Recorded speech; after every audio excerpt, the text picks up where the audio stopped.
Morning students, अब हम business study में नेक्स्ट टॉपिक करेंगे जो आपका चैप्टर चल रहा है बिजनेस एनवायरनमेंट। उसके इंपॉर्टेंस और कंपोनेंट्स करेंगे। इंपॉर्टेंस मतलब महत्व क्या है, बिजनेस एनवायरनमेंट की स्टडी करने का क्या फ़ायदा है, क्या महत्व है।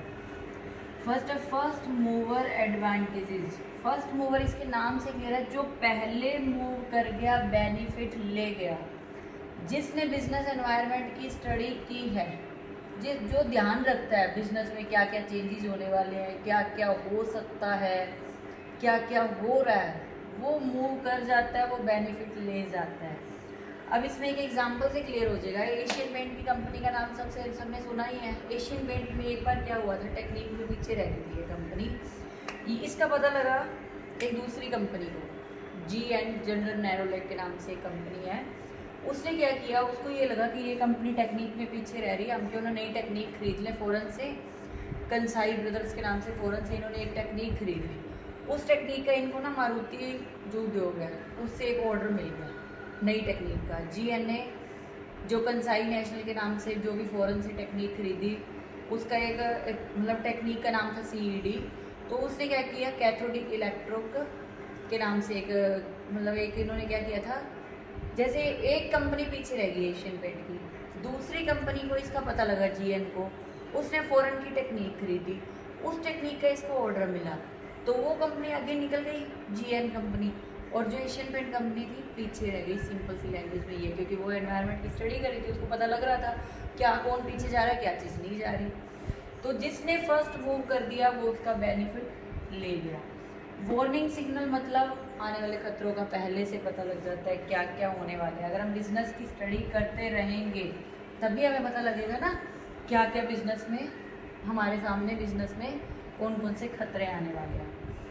अब खतरे में वही तुम एग्जांपल ले सकते हो। आने वाले टाइम में एक बार क्या हुआ कि कारों की एजेंसी थी, जैसे मारुति इंडस्ट्री में, मारुति उद्योग, इसमें मार्केट का पता करते रहते हैं। ये मार्केट का पता करने से इनको पता लगा कि कारों की ना जो सप्लाई है वो मार्केट में कम हो रही है। इनको ये पता लगा, इन्होंने क्या किया, सप्लाई बढ़ा दी अपनी कारों की। अब देश में सप्लाई बढ़ गई, मतलब खरीदार तो पहले ही है लेकिन सप्लाई कम आ रही थी। सप्लाई कम आने का मतलब कारें कम बन रही थी।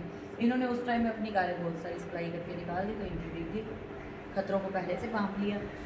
टैपिंग यूजफुल रिसोर्सेज क्या होते हैं, मैन, मनी, मटेरियल, मशीन, इन सबको सही तरीके से यूज़ कर सकते हैं हम, और तभी कर सकते हैं जब हम स्टडी कर रहे होंगे भी सही तरीके से इनका यूज़ हो रहा है या नहीं हो रहा। Coping with rapid change. Rapid देखो, चेंज तो बिजनेस में होते रहते हैं, स्लो चेंज है कोई फ़र्क नहीं पड़ता, बिजनेसमैन को पता है कि चेंजेस आते रहते हैं। रैपिड का मतलब एकदम से चेंज आ गया, एकदम से चेंज आने पर बिजनेस लॉस में जा सकता है। उस केस में इनको ध्यान रखना पड़ता है कि एकदम से चेंज क्या आ सकता है, उसको पहले से ठीक करने की ट्राई करना। Assisting in planning and policy. अब इन्होंने क्या किया, प्लानिंग और पॉलिसी बनाते हैं। बिजनेस एनवायरनमेंट की स्टडी से ही पता लगता है। ITC होटल के नाम से एक कंपनी है, उनको क्या पता लगा कि एनवायरनमेंट की स्टडी करने से कि अगर इंडिया में और फॉरेन में टूरिज्म होटल खोले जाएँ, मतलब फॉरेन में भी खोले जाएँ, इंडिया में भी खोले जाएँ, तो अच्छी इनकम बढ़ सकती है, इंडिया में फ़ॉरेन का पैसा आ सकता है, एम्प्लॉयमेंट बढ़ सकती है। इन्होंने उसकी स्टडी की तभी इनको पता लगा, और इन्होंने दोनों जगह अपने होटल खोल दिए, फेमस हो गए होटल और अच्छा बिजनेस चला।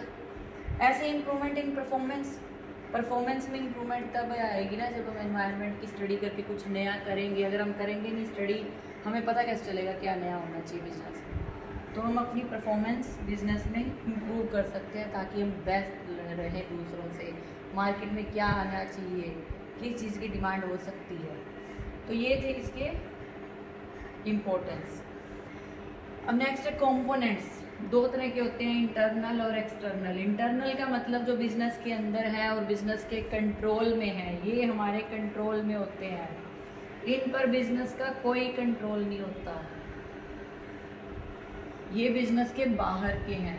अब बिजनेस के अंदर है मतलब बिजनेस के कंट्रोल में, क्या बिजनेस ने अपने उद्देश्य, क्या ऑब्जेक्टिव बनाए हैं, पॉलिसी बनाई है, मैनेजमेंट इंफॉर्मेशन सिस्टम है, प्रोडक्शन का मेथड कौन सा यूज़ करना है। प्रोडक्शन की कैपेसिटी होती है जितना हम मशीनों से काम ले सकते हैं उतना ज़रूर लें। मान लो एक मशीन शाम तक 100 यूनिट बना रही है, अगर हम 100 के 80 बना रहे हैं तो तुम कम बना रहे हो ना, 20 यूनिट की कैपेसिटी बढ़ा सकते हो, मशीन तो 100 यूनिट बढ़ा सकती है।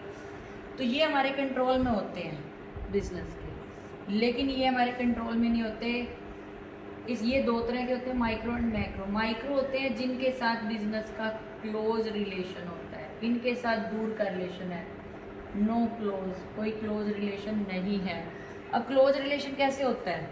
कस्टमर है, हर बिजनेसमैन के अलग अलग कस्टमर होते हैं, जरूरी नहीं है सबके सेम हो, कुछ एक कॉमन हो सकते हैं, अदरवाइज अलग अलग। सप्लायर अलग अलग होते हैं, कंपटीटर सबके अलग अलग होते हैं। पब्लिक में यहाँ पे प्रेस आ गई, जनता, ये जो मीडिया वाले हैं, मीडिया वाले अगर कुछ अच्छा लिखेंगे तो जिस कंपनी के बारे में अच्छा लिखते हैं उनके शेयर्स की वैल्यू बढ़ जाती है।